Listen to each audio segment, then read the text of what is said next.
It's an honor to testify in support of two Newtown bills today. Also, I would like to conclude my testimony in a little bit by calling the committee's attention to a potential administrative inconsistency that relates to these two very distinctly separate property matters. So there are actually answers, and they were discovered actually over the weekend in my review, my final review of documents, and my first review of the second bill, which came up rather suddenly. But regarding Senate Bill 1562, an act changing the authorized use of a parcel of state land previously conveyed to the town of Newtown, I offered my unqualified support for this town requested. This is a partnership where the town has asked for a change in this conveyance deed restriction. It initially was presented to the Newtown delegation back on November 1st of 2024, and it was serviced by the Newtown delegation on behalf of the First Selectman and the Board of Selectmen, as well as the Board of the Legislative Council of the town of Newtown, to change prior conveyed property which exists at 6 and 8 Commerce Road from an economic development deed restriction to one of open space recreation. This property is distinct in that it is comprised of tax assessor information, which I will categorize as actually two parcels, one being map, block, and lot number 38-1-21-1, and the second 38-1-20-2. They comprise what initially was referred to as 6 Commerce, but it's actually a subdivided piece of a 1993 conveyance, which was then reconveyed and reapportioned in 2004. So that particular plot of land, those two parcels, which are now one,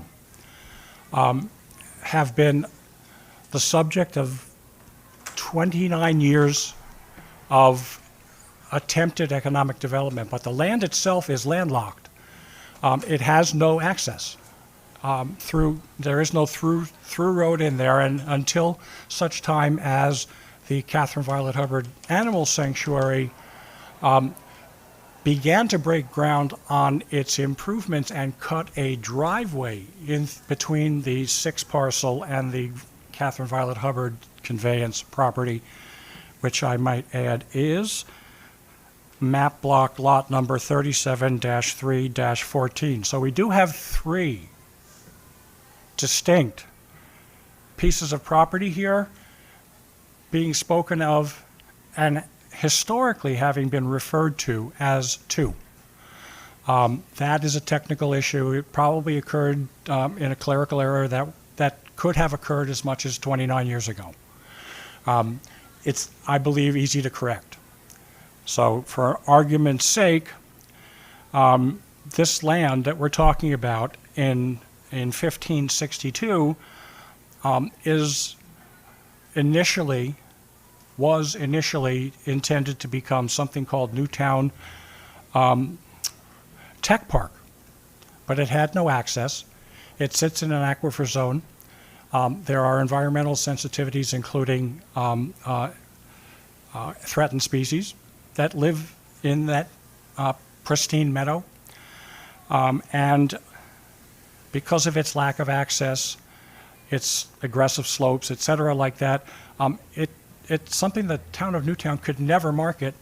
And then when we did have a couple of proposals that were entertained, very frankly, they were not appropriate to the property, particularly in light of the fact that they were uphill from a pristine Class 1 trout stream, one of only 7 in the state,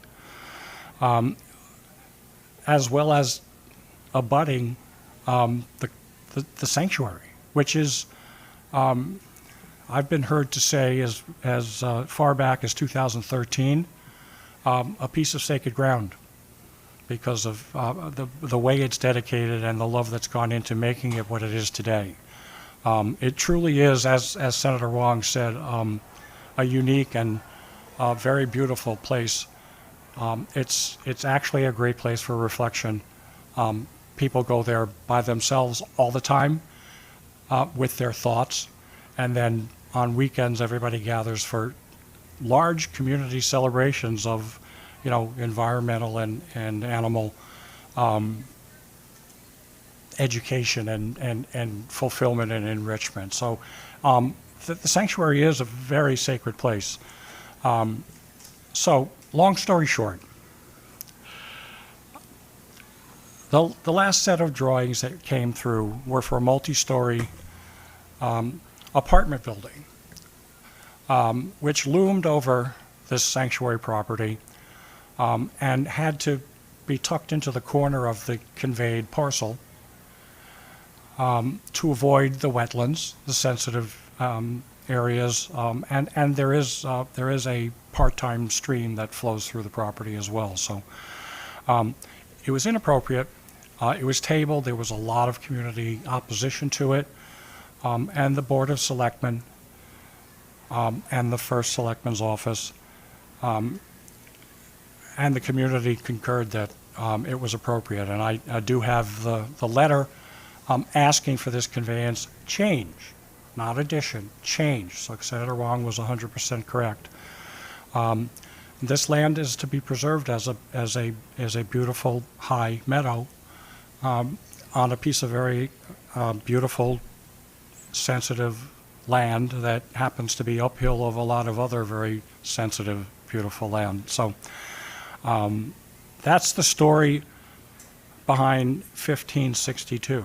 So regarding Senate Bill 1564, an act amending the prior conveyance of a parcel of state land to the Catherine Violet Hubbard Foundation, I do offer my support to the intent of this bill and the amendment of the state's prior conveyance and the removal of the deed restriction to lease rather than be able to own and therefore finance the future development of the facilities that will complement the sanctuary's new home as it's built up, which it's actively in the process of doing right now, is serviced perfectly well here. As I did refer before, 1564, as it was conveyed by Governor Malloy and accepted by the Hubbards, and it came to us in a conveyance in 2014.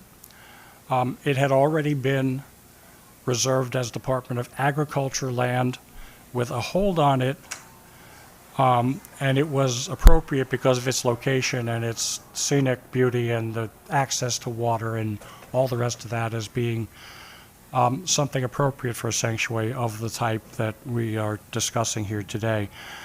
It has always been identified by the assessor's map block lot number 373-14. At the same time that was either reconveyed in 14 or perhaps at the time of the original conveyance in 1993, associated paperwork was published that also referred to this parcel as 8 Commerce Road. And therein lies the administrative matter of attention that I bring to the committee's attention because, in essence, we have the town's property that's about to be conveyance revised, constituting these 2 other parcels and designated as 6/8 Commerce Road.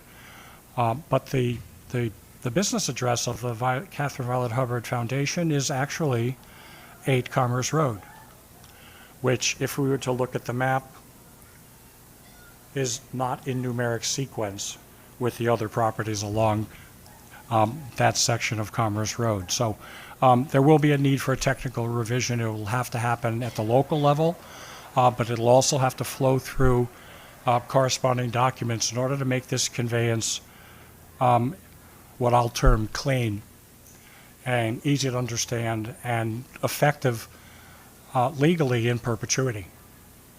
So that's my story, and I'm sticking to it. But I stand ready to answer questions. I have to confess to being the one that caught this mistake. I was alarmed when I first caught this mistake because it happened very, very, very late in the game. And it in no way changes the intent, the purpose, or the higher calling of these 2 parcels. It's just a matter of making sure we're administratively crossing our T's and dotting our I's in the right place, ma'am.